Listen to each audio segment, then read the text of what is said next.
Hi, I'm Dakota Sandlin, and welcome to Community Showcase. Today's show will highlight the Owsley County Engage Mentoring Group, discussing video game usage among teenagers, and give our tip of the day.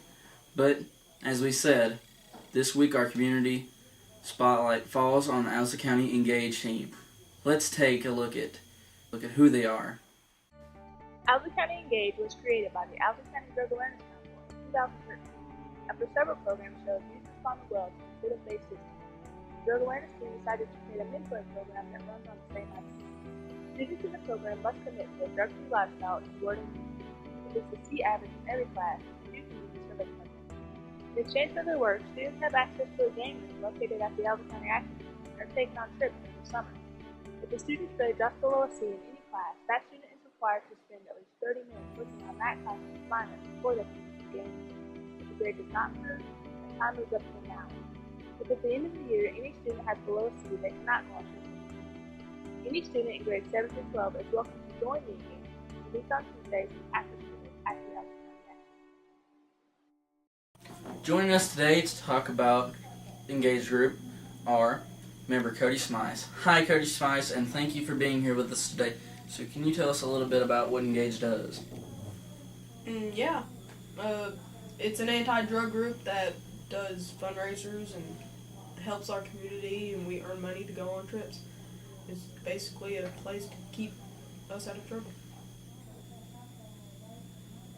So, one of the requirements is to participate in the fun activities that Engage does is to keep your grades up, right? Mm-hmm. So, how does that motivate you into keeping your grades up? Well, it motivates me basically to have fun and go on the trips because I'm usually a slacker, and then when I go to this group, I get motivated to do better because if you get below a C, you won't be able to do anything. But basically, if you are under a C, you get to work 30 minutes to be able to play and participate in the activities. Is it a good trade-off? I mean, do you think the work is required of you to be an engaged member? Is it equal to the benefits of other access to the game room and trips? Yeah, it is. I mean, all we gotta do is 30 minutes, and they let us play, tax to play, because all we have to do is 30 minutes. Engage also makes you do community service projects. What's that been like, and how does that make you feel? It makes me feel good because we're helping our community, keeping it clean, and mainly we pick up trash and stuff to keep our community clean. It feels pretty good because you're helping your community. Can you talk about why you continue to be a part of the Engage, and what do you enjoy about it?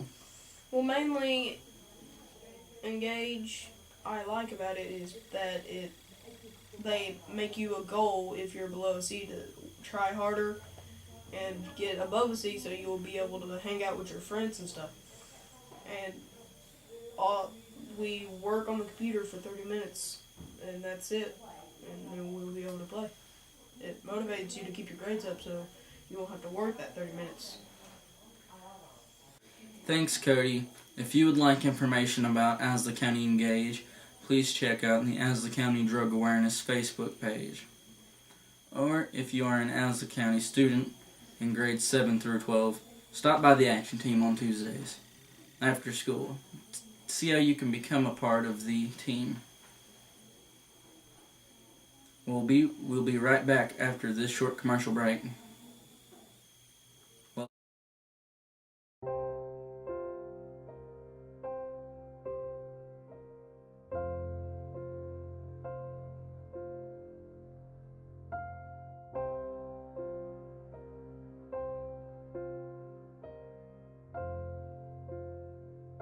You wouldn't make it this easy for your kids to use drugs,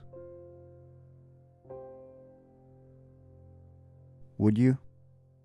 Brought to you by the Owsley County Alliance for Drug Prevention. To Community Showcase. Today's hot topic is video game usage. As technology has evolved and become more advanced, video games have grown with it. We have advanced from games like Space Invaders and Tetris to Call of Duty and Assassin's Creed. These games, among other things, have been blamed on the increase in violence among youth. But is that a fair assessment to talk about that we have a parent to discuss the issue? So I think that there's no debate that games are more violent and more graphic than in the past, particularly when you think of a game like Grand Theft Auto series. You're routinely asked to sell drugs or visit strip clubs, or an Assassin's Creed series where you're asked to stealthily kill people in the name of religious crusade. My question is, we have a problem with these types of games. Why are parents buying them for them? You have to be at least 17 or older to purchase these games. Well, I think one of the things that parents do is they probably think, well, at least while my child's playing a video game here at home, I know where they are, and I don't have to worry about them. And they also sometimes trust that their children may be able to gauge right from wrong better. Probably some of the things that's most concerning is like domestic violence against women in Grand Theft Auto. I think that parents really don't know the gist of what's in those games. Sometimes they just think, they're here in the house, they're playing the game, there's no danger in that. But, although parents do buy a lot of the games, kids sometimes will find other ways to get games. Sometimes they may ask grandma for them, and sometimes grandma can't turn them down, and sometimes they may ask an older friend to purchase them for them too. But statistics says that 89% of the games that are bought for children are purchased for them by their parents. So it is kind of a big number. So I can't answer exactly why a lot of parents do it, but I do know some parents who just say, I'm going to try to trust my child. Isn't it still just like a video game, playing Grand Theft Auto? Doesn't automatically make you a drug dealer more than watching Grey's Anatomy makes you a doctor, right?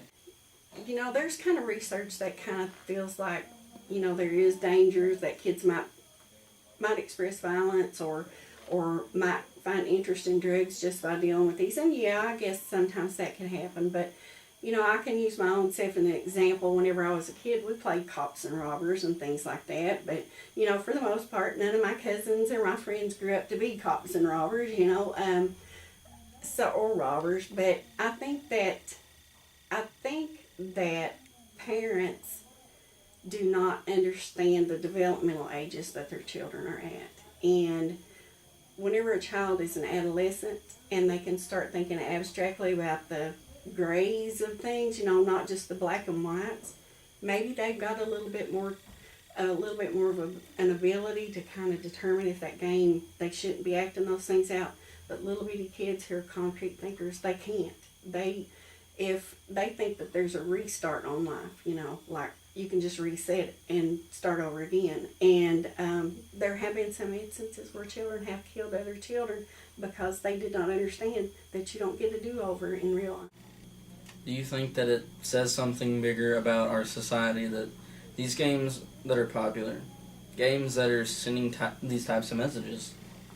I think that maybe the young people's shock factor is much different than my generation or an older generation. Some of the things that you all see that would shock me, y'all don't even think anything about it. Now, I think that your movies, your video games, and everything is much different. There's a lot more that's on television that's allowed now than was allowed when I was a child. I think a lot of those things, it's just kind of, y'all transitioned into a phase that we kind of not dealt with whenever I was growing up. So, do I think that maybe y'all kind of don't look at it as shocked as I would? Probably not, because you see a lot more than I did. So any final thoughts on video games or maybe our entertainment choices in general, that the messages that they send? I think some of the things that parents do need to do is that they actually need to learn the different kinds of ratings. What do the ratings mean? What can I do to protect my child? One of the things is I think that parents think that if you're in the next room and you're playing a video game, you're safe and sound. programs like Xbox Live or online gaming can open you up to sexual predators. They are on those online gaming systems, or I guess they're systems, but they're looking for children a lot of times, and so you have to be very careful of that. I do know that police officers do monitor that. There's actually a law enforcement agency that does monitor online predators. But I think that parents need to be aware too. There's other risk factors for just playing games in general and just playing them all the time. Sometimes kids can develop carpal tunnel. Sometimes they can develop tendinitis. The flash that's on some of the computer games can actually invoke seizures. There's just, and then, you know, there's the risk of obesity who children who don't actively move enough. So there's things that they need to consider there. But I think that any parent needs to educate themselves. I know we're a busy world, but parents can go to esrb.org and they can look about the ratings on there, and they can figure out, you know, should I let my child play this? Should I not buy this game for them? There's some games that don't even have a rating. They're RP, and that means rating pending. And so, you know, I would especially advise parents, if that's what it says, leave that one alone. I think another thing that parents can do is they can go to commonsensemedia.org. It has a wealth of information on there where they can actually view some of the games online and just educate themselves. And speaking of ratings, do you think that the parents check more than half of the time of the rating of the game, or do you think that since it's modern day that things have gotten more safe to be around? I think that maybe parents, you know, sometimes if a child comes home and says, "Mom, my best friend has this game," the parent may just think, well, if their mom let them have them, maybe it's okay. So I think sometimes parents do that. I think that checking the game rating, parents don't always, because, you know, sometimes you do get busy and sometimes you do overlook. But I think that parents do need to look at the ratings, because little children, especially who are playing mature games, they're concrete thinkers. They don't know that there's not a reset button. And there have been instances where children have killed other children because they think that there's a do-over, and there's not. Yeah, it ain't like you have the old NES and there's a reset switch and Super Mario's fine again. And there's been a few instances that I've heard of, like the Slender Man, where these girls got another girl out there and sacrificed her. Yeah.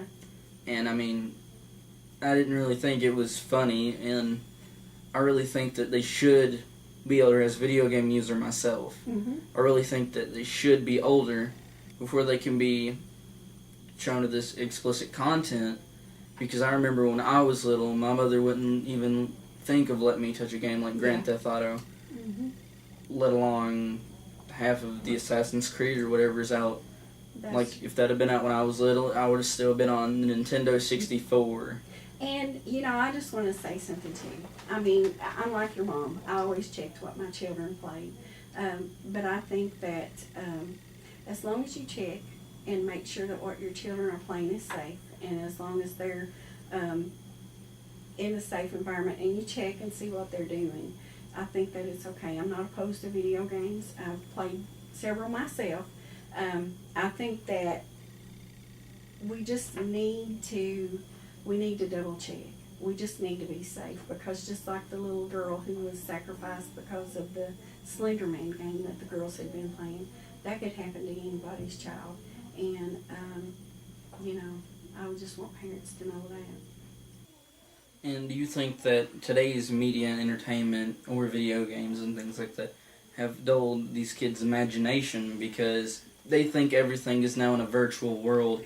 As in, when I was little, we would pick up a stick and think it was a sword or a magic wand and reenact shows or games that we saw. I think that that does happen sometimes. I think that kids lose their imagination to an extent. But there are some games that are good developmentally. So not all games are bad as far as developmental purposes. I think that kids, you know, sometimes if you get busy playing a video game, you wait for the next adventure on the video games, and sometimes you miss the adventures outside your front door just because you're looking for the ones that are going to pop up on TV. So it's possible. And that was actually great, and thank you for joining us today, Miss Sue. Well, thank you for having me. I appreciate it, and I hope that parents out there know that there's other people who could help them, and they can call me anytime they need help. I appreciate your time, and we'll be right back with the tip of the day. 3314.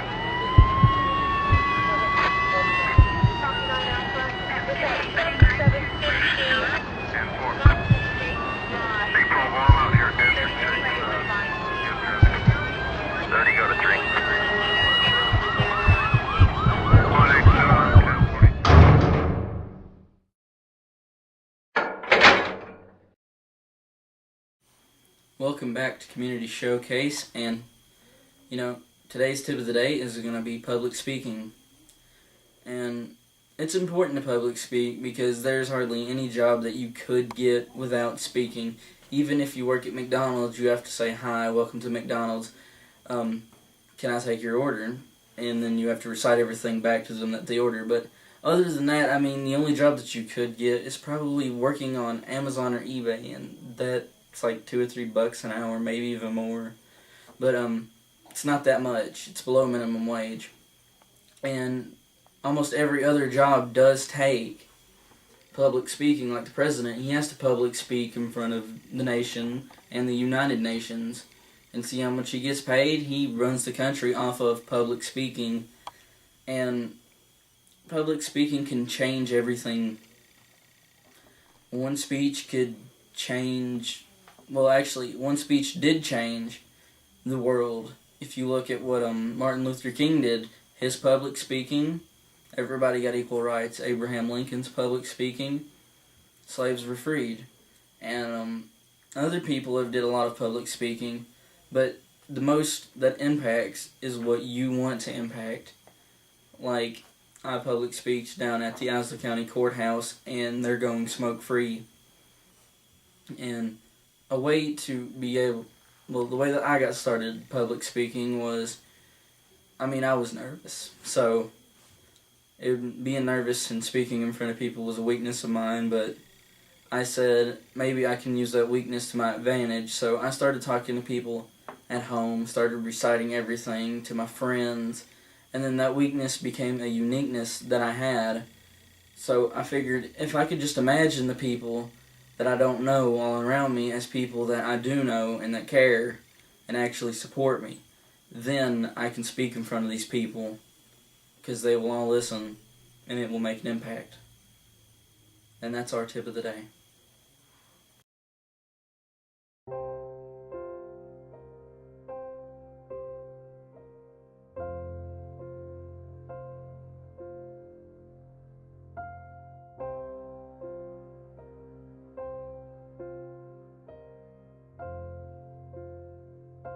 You wouldn't make it this easy for your kids to use drugs, would you? Brought to you by the Owsley County Alliance for Drug Prevention. We would like to thank all our guests for joining us today.